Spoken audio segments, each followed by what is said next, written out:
So if you're new to my channel, one of my long-term goals is to review every LEGO Star Wars set ever made, and this is a massive goal that might be unattainable, but it's still something I just want to go after just for something for my channel and just as a personal achievement. And you know, I can randomly review retired sets here and there like I've been doing, which is fun and great, and I love doing that. However, I wanted to come up with a more fun way to be able to do this. And then I was like, wait, what if I just spin a wheel of LEGO Star Wars sets and buy and review whichever one it lands on? So that is literally what I'm gonna do in this video. I would love to make this a whole entire series. So wasting no time and jumping straight into it, here is a wheel of every LEGO Star Wars year up until 2019, just because for retired set reviews, I don't want to review sets that are newer than 5 years old. But anyways, it looks like we're gonna be getting 2010. Okay, this year was pretty much right in the middle of prime Clone Wars era. A lot of great sets released this year, and also a lot of expensive sets that were released this year. So here we have a wheel of all 19 sets that were released in 2010. I'm not including poly bags or mini sets, and I really hope it doesn't land on something crazy like the Imperial Shuttle or the Turbo Tank, and it looks like we're gonna get General Grievous's Starfighter. Alright, so this is definitely a prime Clone Wars set that I've never personally owned before. The good news is that we did not land on the Turbo Tank, which goes for like close to $1,000 now, but the bad news is that this set obviously has General Grievous, so I'm gonna be paying the Grievous tax, because literally every set that includes Grievous just automatically is very expensive in the aftermarket. Alright, I'm gonna use eBay just because it's what I like buying retired sets off of. Okay, so it looks like the average price is about $200 for it sealed. This one right here looks pretty good, so I think it's the one I'm gonna go for.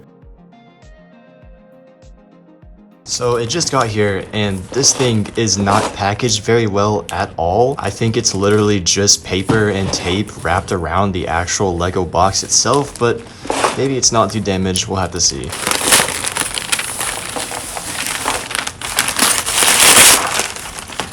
Okay, for the most part, it seems like it's fine. I'm surprised this did not get damaged at all, but here we have it.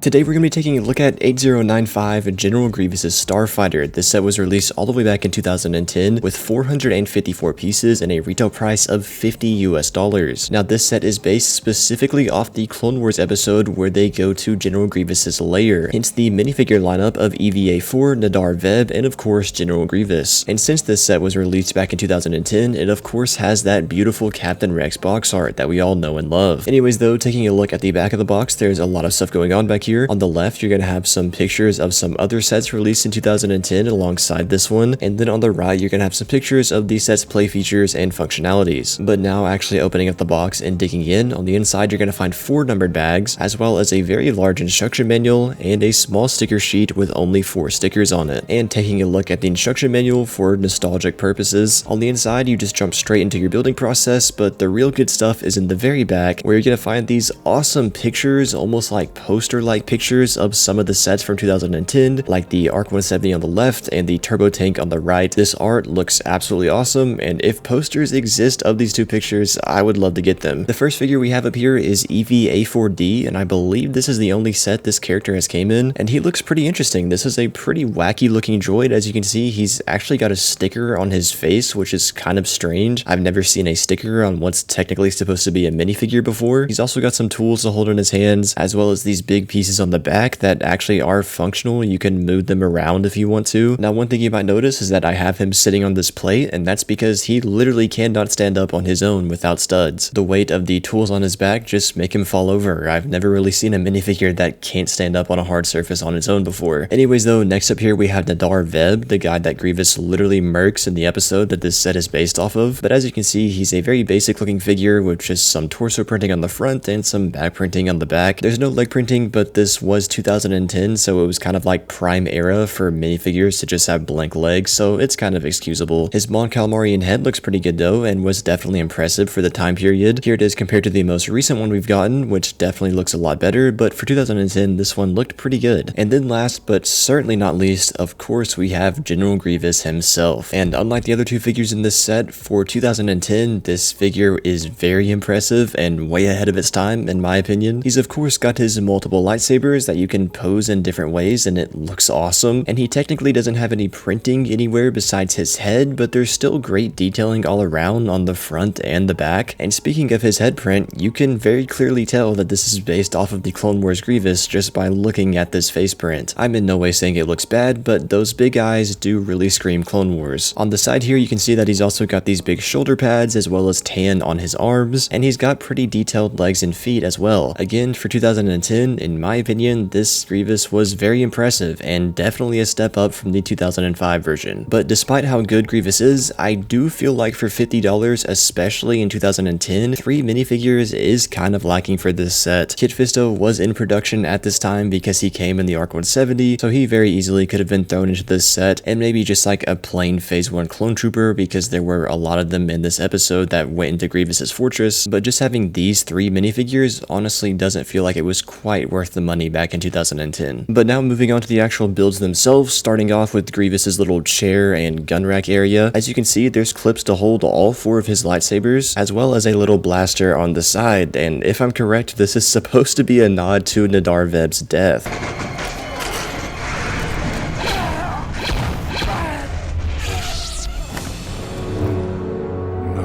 The fact that LEGO even borderline referenced this in this set is kind of crazy, but hey, I'm all for it. Anyways though, his chair actually looks pretty good and has some functionality. It can move around and then the seat can lean back like it reclines, and you can take Grievous and sit him in here and then sit the droid on the stand and make it look like he's working on Grievous's parts. Now taking a look at the actual starfighter itself, I have to say for 2010, this thing is pretty good. I think it captures the mean and aggressive look of the Solus 1 very well, and again for 2010, LEGO did a pretty impressive job on it. On the front area here, you can see there's quite a bit of detail with the brown and tan stripes, which is probably one of my favorite parts of this ship. I just like how this area looks. There are also these laser cannons up here that can point up and down. I'm not sure if they're supposed to, but they can if you want to do that. And then on the front here, you're gonna have these 2 cone pieces that are actually supposed to be the forward scanners. On the sides here, there are these stickers that add some cool detail in my opinion, and then right under them are these angled fire extinguisher pieces. I'm pretty sure that's what the actual LEGO piece is, but they're there for some extra detail. And not only are they extra detailed, they actually act as a handle to fold out these hidden flick fire missiles. As you can see, they can't fold all the way out when the set is sitting down, but when you're holding it in the air, this is actually a really fun hidden play feature. I mean, you know, flick fire missiles are flick fire missiles. They don't always work the best. Sometimes they do, sometimes they don't, but still the fact that these are hidden so perfectly on the sides of the wings is just so cool to me. And speaking of hidden play features, if you flip the set over on the bottom here, there's actually like this hidden missile or torpedo or whatever you want to call it. It doesn't have any type of functionality to, you know, fall off or drop off the ship, but it is on the bottom here as sort of just a hidden play feature or kind of Easter egg. On the back of the front section here, you're going to find these 2 blue transparent thrusters on each side, as well as these plates that stick out the back. And honestly, the way these 2 plates stick out is my only gripe with this build. I mean, I know it's a part of the design of this ship. I just think that maybe they shouldn't just be blatantly sticking out like that. Maybe there should be another plate on the bottom just to make them a little bit thicker and not look so awkward. I don't know, but to me at least, it just looks a bit off, and if I have any complaint with this build, it's just this. Moving on to the cockpit area though, as you can see, it has this awesome printed windshield piece, and then to open the cockpit itself, this windshield piece can actually slide back and forth. This is a very simple but awesome play feature. It's very rare for LEGO Star Wars sets to have cockpits with these designs. Honestly, the only other set I can think of off the top of my head is the V19 Torrent that has a sliding cockpit, but despite how rare it is, I think it's such an awesome play feature when LEGO does include it in sets because it's just satisfying. The inside of the cockpit though is very simple. There's just 2 stickers on each side that act as control panels, and there's also this little Technic piece on a rubber Technic piece that sort of folds down when you slide the cockpit back, and I'm pretty sure the purpose of this is to just secure General Grievous in the cockpit. To put him in here, you have to take his 2 sidearms off, and then you have to scrunch him down quite a bit, and then he fits in there, and you can slide the cockpit back open, and that little rubber piece will kind of push down on his feet and hold him in place. I have to say, when he is in there, he actually does look pretty cool, and you can pretty easily see him right through the front of the windshield piece. On the back here, you're going to find 2 more blue transparent pieces that act as engines, as well as these 2 side fins that stick out at an angle, and then the main fin that sticks straight down. And if you want, you can actually fold this thing up and down. I prefer to have it folded down, but if you want to, when you have it in its flying position, you can fold it up, and it does look pretty cool. Now for 2010, this was a great set, and honestly still looks great today in 2020. 2024. Unlike some other sets released in this time period, it doesn't look super outdated compared to what we have today. Although, would I recommend it to you? No, not really. If you want General Grievous' Starfighter or just Grievous himself, I honestly would just go with the 2020 model because you can pretty easily find it sealed for about $150 or less, and as you saw earlier, this one goes for $200, so I mean, there's just really no reason to pick this version when there is a cheaper version on the aftermarket out there, unless you're just a diehard collector and really want this Clone Wars version. But other than that, if you want the Solus 1 or General Grievous' Starfighter, I would just go with the 2020 model. But still, I think this is a good set. Although, like I said, my main gripe with it is just that I think it could have had more minifigures, especially for $50 in 2010, which is roughly about $70 today, adjusted for inflation. It would have been very easy to include Kit Fisto as well as an extra clone trooper in this set just to complete the scene and complete the set. So because of that, I'm going to take a point off. I'm feeling a solid 9 out of 10 for this set. Let me know what you guys think about it down in the comments below. If you're new, please consider subscribing, and if you want to check out more of my videos, you see the link on screen right now.